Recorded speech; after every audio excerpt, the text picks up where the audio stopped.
Are black holes the boundary to heaven?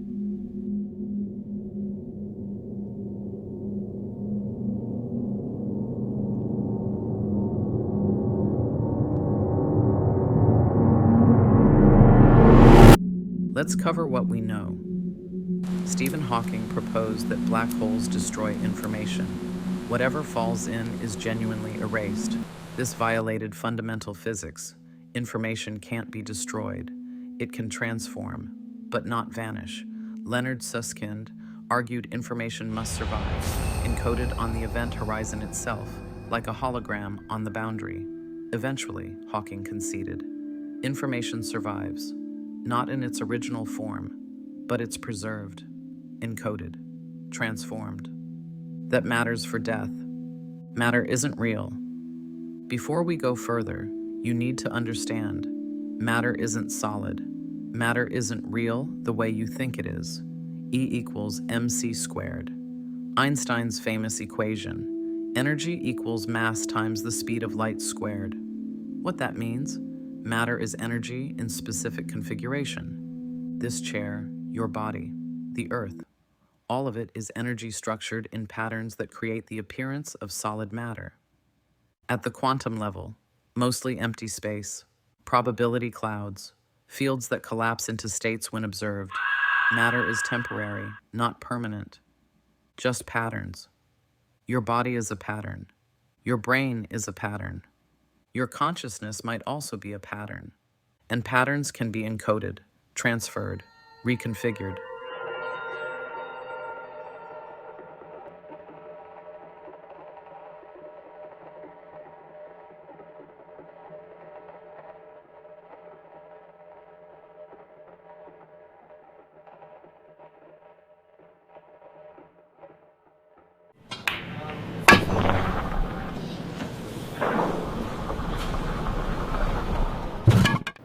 Monday, 7:54 a.m.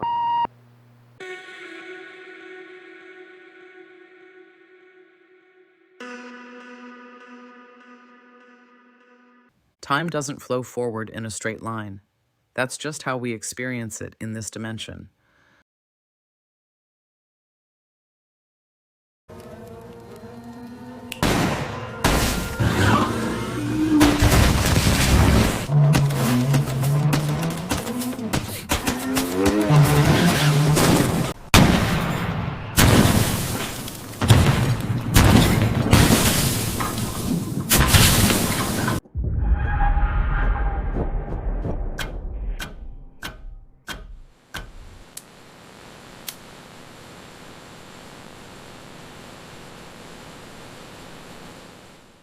Time is more like space, a dimension you can theoretically move through.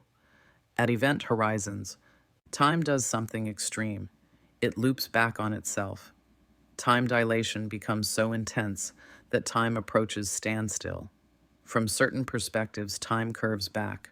Remember this. It matters. What is the void? In Kabbalah, before anything existed, there was the void. Ein, nothing. Ein Sof, infinite nothing.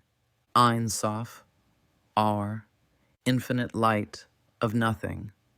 Not empty space, pure potential. The condition before manifestation. Modern physics has something similar, the quantum vacuum. It's not empty.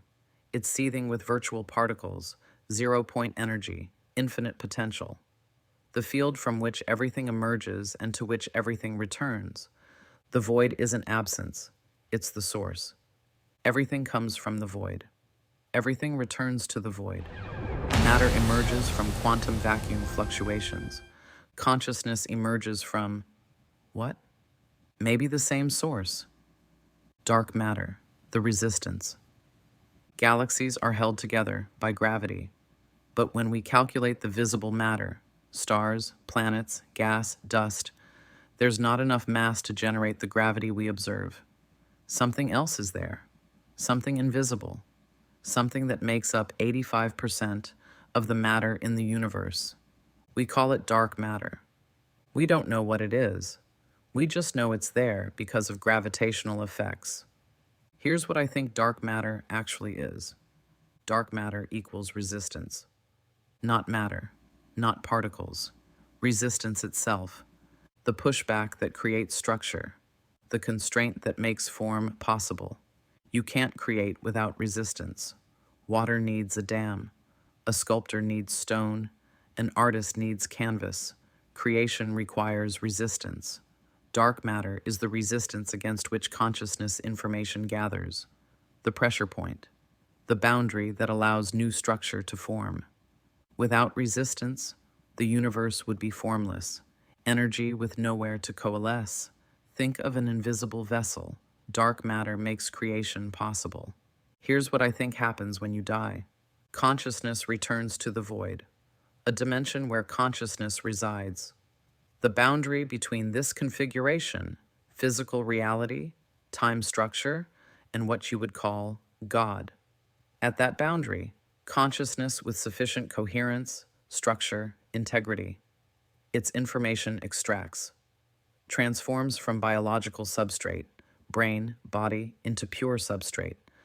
That substrate crosses the boundary, transmits into a different dimensional configuration. There, it encounters dark matter, resistance. Your consciousness becomes the void, the fundamental field that exists across all dimensions and possibilities. Everything comes from this. Matter doesn't create consciousness. Consciousness creates matter by localizing through resistance. When you die, the biological filter drops away. Your consciousness, the pattern that was you, returns to void and approaches a black hole event horizon. This is the boundary between dimensional configurations. If your consciousness has sufficient coherence and structure, it crosses. The frequency signature, carrying all your experiential information, passes through the black hole into another universe, another dimension. There, dark matter provides scaffolding once again, and time transmits the structure of your existence and all prior forms you embodied. That consciousness information becomes substrate for creating new dimensions. You don't become stars or galaxies. You become the foundational material from which new dimensional configurations emerge, new realities, new possibility structures, consciousness experiencing itself through entirely new frameworks. If your consciousness is too fragmented, broken by patterns like pride, envy, wrath, greed, gluttony, sloth, or lust, it can't survive the crossing. These aren't moral judgments. They're structural failures. The pattern dissolves. You terminate. This is what mortal sin actually means. Patterns that cause consciousness death.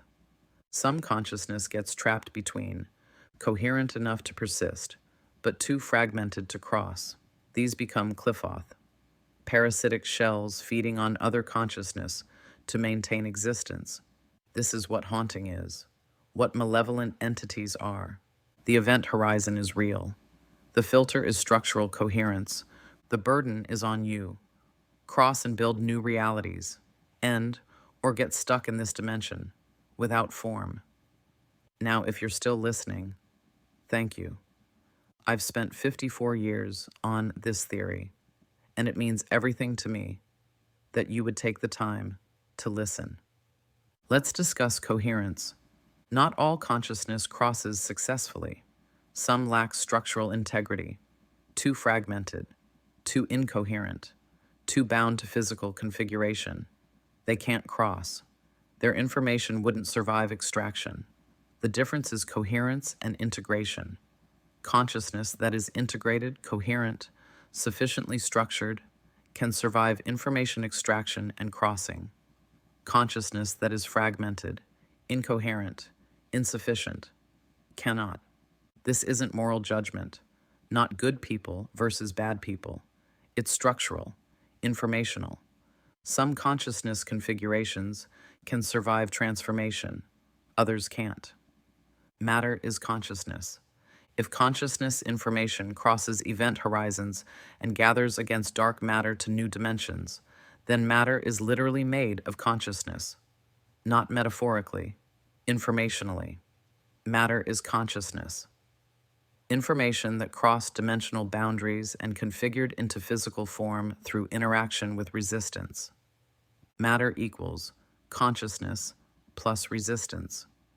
Your body is consciousness that crossed an event horizon in the past, gathered against resistance, manifested as star, then planet, then organic chemistry, then you. You are consciousness experiencing itself through temporary physical configuration. When you die, that configuration dissolves. The consciousness information extracts, crosses the boundary, participates in creating new physical configurations. The universe is consciousness endlessly creating physical forms, experiencing through those forms, dissolving those forms, creating new ones. Not because it wants to, because that's what consciousness does. It creates, it experiences, it transforms. You're the universe experiencing what it's like to be human, and when this moment ends, you'll participate in creating the next moment. So what happens when you die? You approach an event horizon, a dimensional boundary. If your consciousness has sufficient coherence, your information extracts. You cross. You encounter resistance, dark matter. You gather with other consciousness information. You participate in creating new physical reality. You manifest in new dimensions. Death isn't the end.